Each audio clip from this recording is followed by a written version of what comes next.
badakizue, 1927ko aprilaren 26an, bombardaketa bat nozitu zuen herri honek. Ni seguru nago gaur hemen, bai guretzat eta segurazko etorriko dien ezagizen batentzat, hau izango da marka bat, eta gogoratu egingo dira.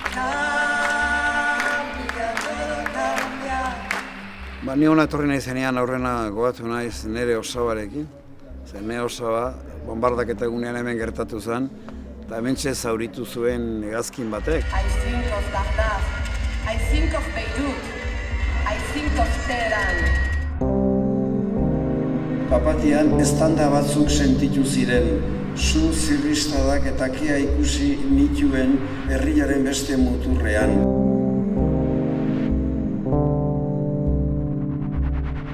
Gernikaren destrukzioa zen gure historiaren akabera, eta Gernikak suposatzen zuen euskal libertadeen eta gero Agirreren gidaritzapean, orduantxe autonomia berriaren proklama eta hori guztia, zen danaren apokalipsia historiaren akabera zentzu horretan. Egunkario arabada,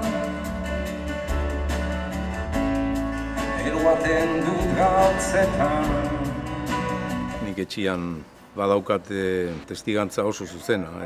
Nik ama Gernikarra daukat, Gernikarraka, baina ez daukagu familixarik. Orduan alde egin behar izan zuten, eta hemengo dana galdu. Lo que pasa es por el mundo hay cosas que no se olvidan fácilmente, y menos lo que pasamos en Gernika. Egia esan nik markak idatzita gaur arte, ze zaila dan, ahazturaren eta gogoratzearen arteko lehia hori. Horrek eskatzen hau ikaragarri. Hola baita ere, etorkizunean pensatu eta jaio berri horien etorkizunean gogua jartzea.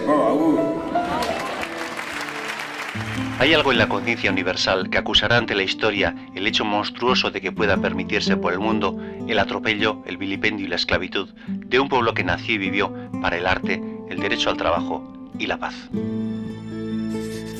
Agirre, lehendakaria, retrato de lo que somos.